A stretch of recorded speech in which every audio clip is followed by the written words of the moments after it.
bugün mən sizə cümlə özlərinin əlavəsi, həmcins üzvlər və həmcins üzvlərdə ümumiləşdirici sözlər haqqında məlumat verəcəm. İlk olaraq cümlə özlərinin əlavəsi haqqında məlumatı verim.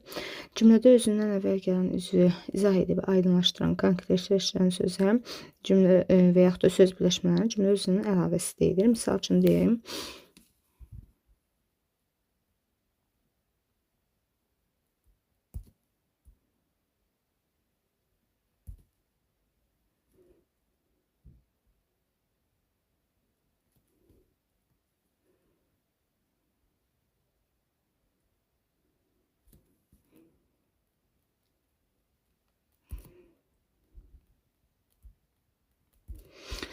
Burada Cavid sözünün əlavəsi isə mənim oğlum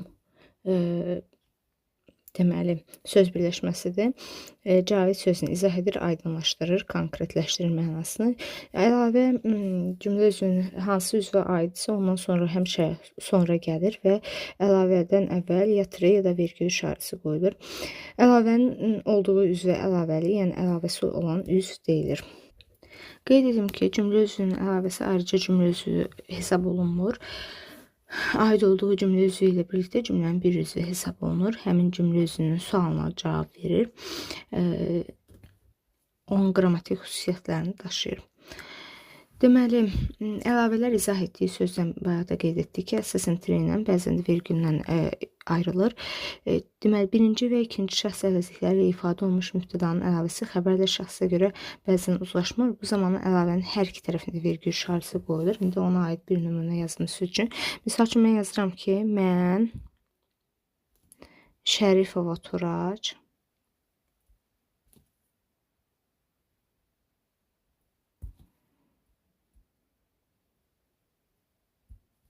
müəllim işləyirəm. Tutaq belə bir cümlə yazıram.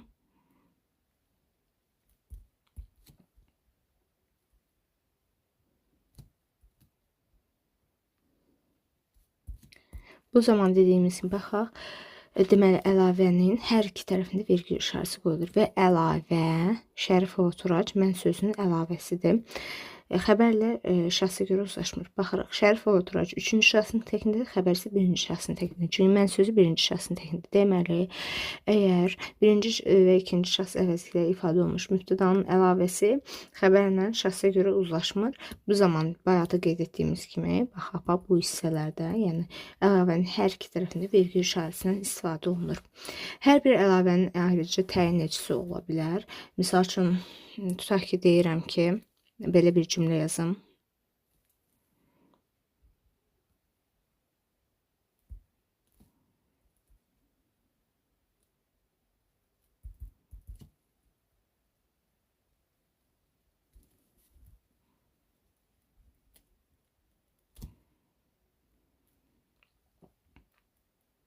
Deyirəm, Rəna böyük qızım yaxşı oxuyur. Böyük sözü burada qızım əlavəsinin təyin edicisidir. Yəni buna aiddir. Bütün cümlə özlərinin əlavəsi olur. Ən çox isə tamamlıq və zərfliklərin əlavəsi olur. Hətta xitabın da əlavəsi olur. O cümlədən söz birləşmələrinin həm ismi və həm də feil birləşmələrinin əlavəsi olur. Hər bir əlavə dedik ki, ayrıca təyin edicisi olur, qeyd etdik. Yəni təkcə burada indi biz mübtədanın əlavəsinin təyin edicisini gördük. Yəni başqa cümlə özlərində bu formada ola bilər. Söz birləşmələrinə də aid sizlər üçün nümunə yazım, əlavəsi olan. Misal üçün belə bir cümlə yazım.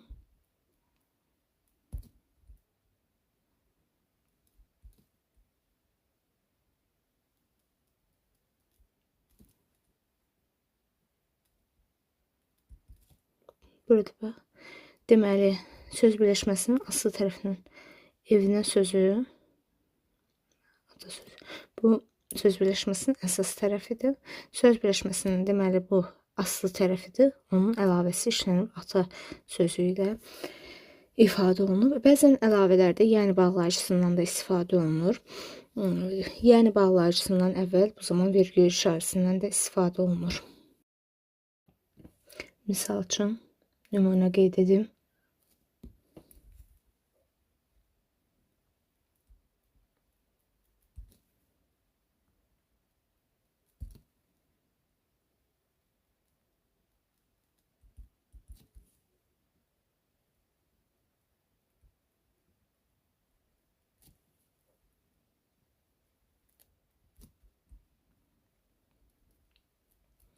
Orxan, yəni böyük qardaşım kəndə qayıtdı. Burada yəni bağlayıcısından istifadə olunub. Bayaq da qeyd etdiyimiz kimi, yəni bağlayıcısından əvvəl vergül işarəsi qoyulur. Bu oldu uşaqlar əlavələr. Qeyd etdiyimiz kimi bütün cümlə özlərinin əlavəsi olur. O cümlədən xitabların, deməli, ismi və feili birləşmələrində asıl tərəflərinin əlavəsi olur. Sizlər üçün bir dənə xitabın da əlavəsinə aid nümunə yazın.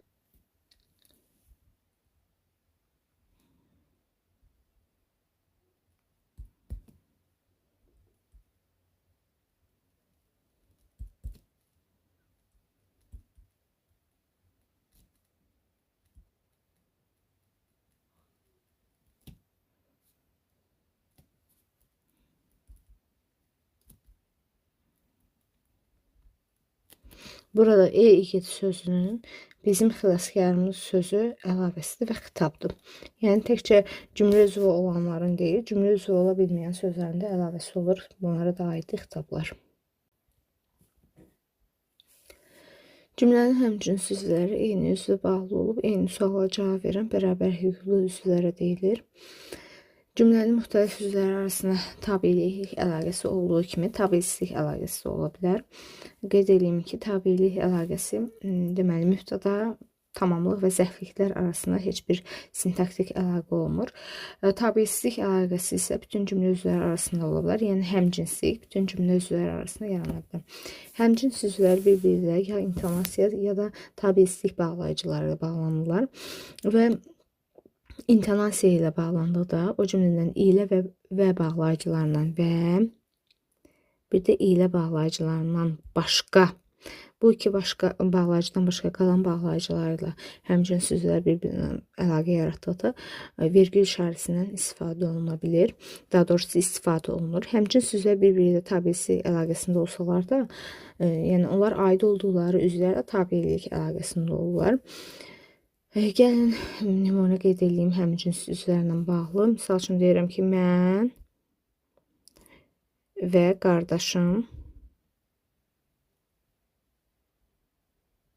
oxumağa getdik. Tutaq belə bir cümlə yazıram.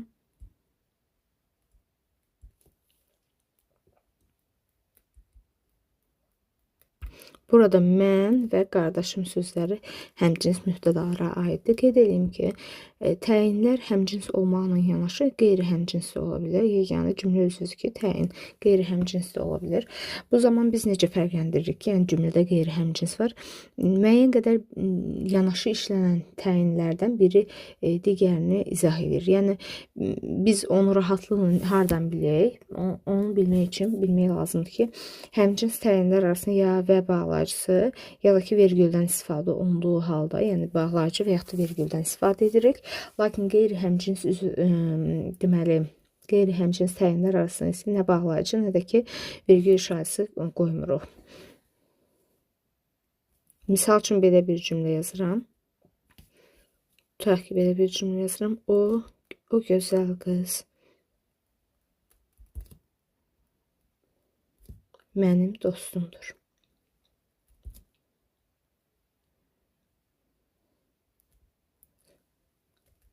Nədir dostumdur? Kim? Qız. Daha doğrusu nədir? Mənim dostumdur. Kim? Qız. Hansı qız? Gözəl qız. Hansı qız? O qız. Deməli, 2 dənə qeyri-həmcins. Burada biz fikir versək, o sözü müəyyən qədər gözəl sözümüzə izah edib aydınlaşdırır. Yəni, qeyri-həmcins təyinlər bir-biri ilə yanaşma əlaqəsində olurlar. Onlar biz cümlədə yəni fərqləndirmək üçün rahatlıqla baxırıq ki, onlar arasında sadəcə yanaşı işlənən təyinlərdir. Yəni, vergül və yaxud da hansısa bağlayıcıdan istifadə olunmur. Bayaq da qeyd etdiyimiz kimi və ilə bağlayıcıları ilə bağlanan deməli, həmcins üzvlərdən başqa qalan həmcins üzvlər arasında ya intonasiya ilə olsun, ya da ki, digər bağlayıcılarla bağlanan həmcins üzv olsun, biz onlar arasında vergül işarəsi qoyuruq. Həmcins xəbərlərdə isə uşaqlar biri təsdiqdə, digəri isə inkarda ola bilər. Amma oturmadım.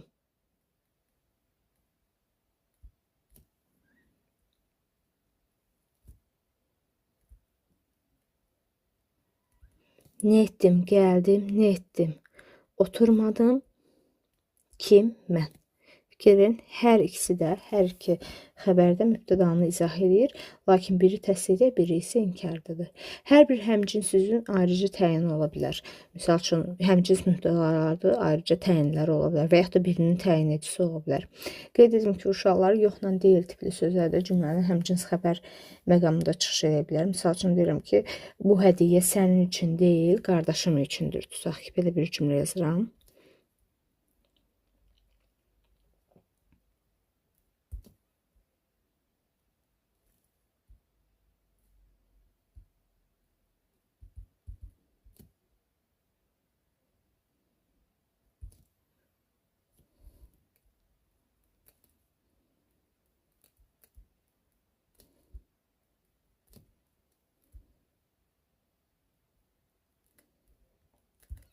Buradakı deyil sözdə həmcins xəbərlərin yaranmasına xidmət eləyib. Bu da oldu uşaqlar. Həmcins sözlər qeyd edim ki, əlavələrdir, həmcins üzvlərdir, ümumiləşdirici sözlər. Bunları müəyyən etmək rahatdır. Sadəcə 1-2 dənə məqama diqqət yetirmək lazımdır.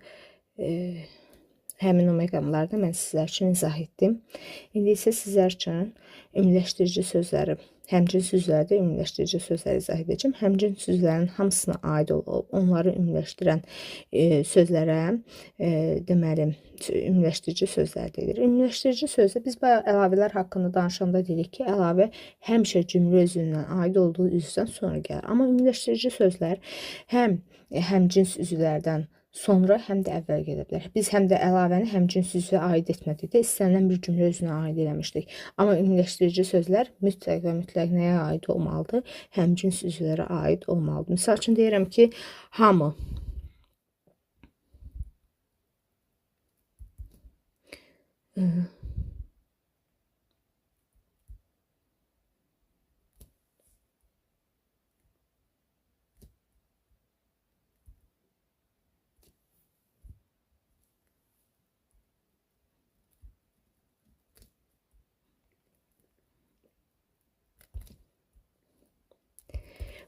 Burada hamı sözü, baxırıq, ümumiləşdirici sözü hamıdan sonra gəlib həmcins üzvə qardaşım, anam, atam, bacım.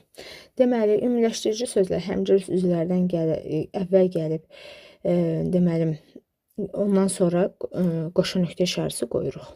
Deməli, əgər ümumiləşdirici söz həmcins üzvlərdən əvvəl gələrsə, biz ondan sonra, daha doğrusu ümumiləşdirici sözdən sonra qoşa nöqtə işarəsi qoyuruq. Ümumiləşdirici sözlərdən deməli sonra, yəni məsələn tabelsi bağlayıcılar da işlənə bilir. Bu zaman həmin bağlayıcılardan əvvəl vergül, sonra isə qoşa nöqtə qoyuruq. Misal üçün tutaq ki, deyirəm ki, belə bir cümlə yazım. Misal üçün yazıram belə kimi, bütün meyvələri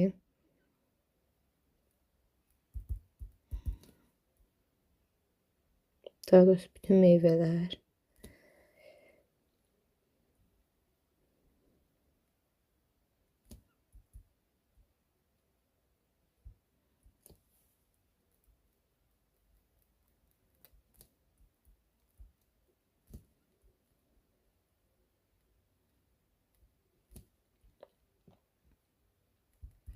belə bir cümlə yazıram.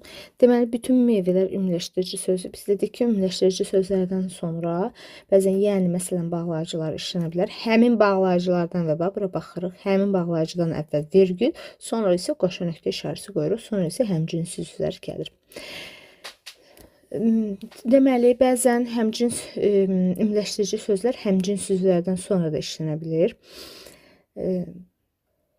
Bu zaman deməli, ümumiləşdirici sözdən əvvəl tre işarəsi qoyulur. Misal üçün, bayaq mən elə cümlə yazmışdım, onun tərsinəsini yazdım. Tutaq deyirəm ki, atam, qardaşım, anam, hamı gəlmişdi. Deməli, ümumiləşdirici söz əgər cümlə həmçinin sözlərdən əvvəl gəlirsə, qoşun nöqtə, sonra gəlirsə tire işarəsindən istifadə edirik. Ümumiləşdirici söz həmçinin sözlərdən əvvəl gələndə, ondan sonra, yəni məsələn, bağlayıcılar işləndikdə həmin bağlayıcılardan əvvəl vergül, sonra isə qoşun nöqtə işarəsi qoyulur. Ümumiləşdirici sözlər bəzən sözlərdən sonra deməli, daha doğrusu sözlərdən əvvəl ara söz olan bir sözlə yekunlaşdırıcı sözündən də istifadə olunur. Bu halda həmçinin sözdən sonra tire, yekunlaşdırıcı sözdən sonra isə vergül işarəsi. Misal üçün deyirəm ki, anamı, atamı, qardaşımı,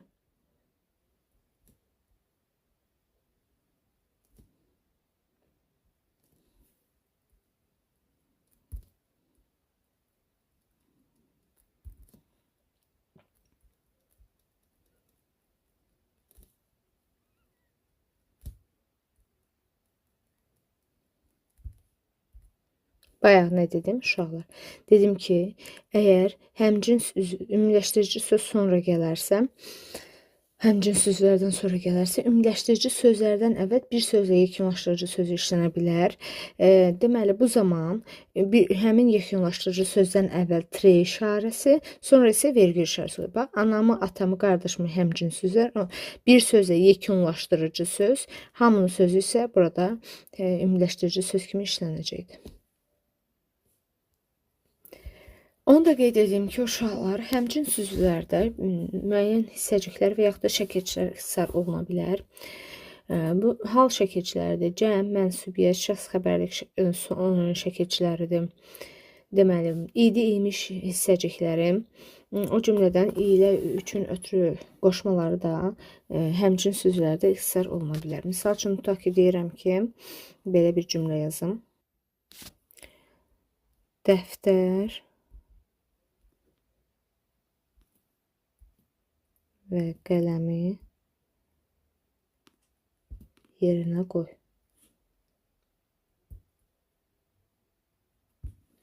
Burada baxırıq. Təsirli hal şəkilçisi dəftəri və qələmi yerinə qoy yox. Dəftər və qələmi yerinə qoy formasını yazım. Deməli, təsirli hal şəkilçisi ixtisar olunub. Qeyd edim ki, feillərdə zaman şəkilçiləri və feilin şəkillərinin şəkilçiləri heç vaxt ixtisar olunmur. Bayaq qeyd etdiyim şəkilçilər isə digər nitq hissələrində də o cümlədən ixtisar oluna bilər. Həmcins mübtədalar, uşaqlar, ümumiyyətlə xəbərlə şəxsi kəmiyyətə uzlaşmasına bağlı xüsusi bir qayda var. Yəni, onlar haqqında sizə danışım. Həmcins mübtədalar həm müxtəlif şəxsi vəzifələr, həm də isimlərlə ifadə oluna bilər. Bu üç şəxsdə müxtəlif formalarda özünü təzahür etdirir. Belə ki, müxtəlif şəxslərdə olan deməli, həmcins mübtədalarda əgər mübtədalardan biri birinci şəxsdə olarsa, xəbər birinci şəxsin cəmində olacaq. Misal üçün, mən və sən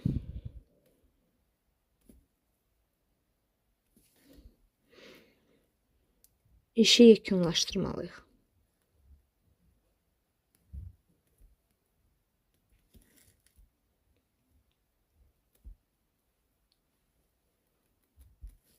Deməli, mən və sən deməli, həmcins mübtədaları burada mən birinci şəxsi olduğu üçün xəbərdə birinci şəxsin cəmində olacaq. Əgər cümlədə birinci şəxsə aid həmcins mübtəda yoxsa, yəni həmcinslik 2 və 3-cü şəxslər arasında olarsa, xəbər ikinci şəxsin cəmində olacaq. Tutaq, sən və o getməlisiniz.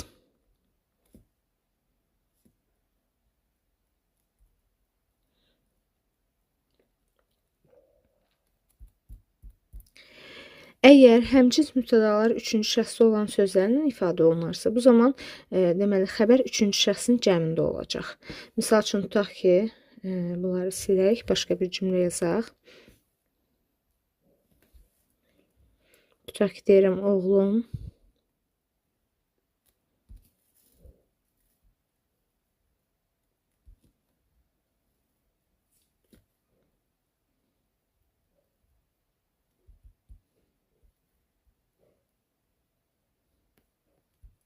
deməli, Üç hal özünü göstərir. Bir də qeyd edirəm. Həmcins mübtədalardan biri əgər birinci şəxsdə olarsa, xəbər birinci şəxsin cəmdə olacaq. Əgər birinci şəxs yoxsa, həmcins mübtədalar 2 və 3-cü şəxs arasındadırsa, xəbər ikinci şəxsin cəmdə olacaq. Həmcins mübtədalar 3-cü şəxsə aiddirsə, xəbər 3-cü şəxsin cəmdə olacaq. Bu qədər uşaqlar, sağ olun.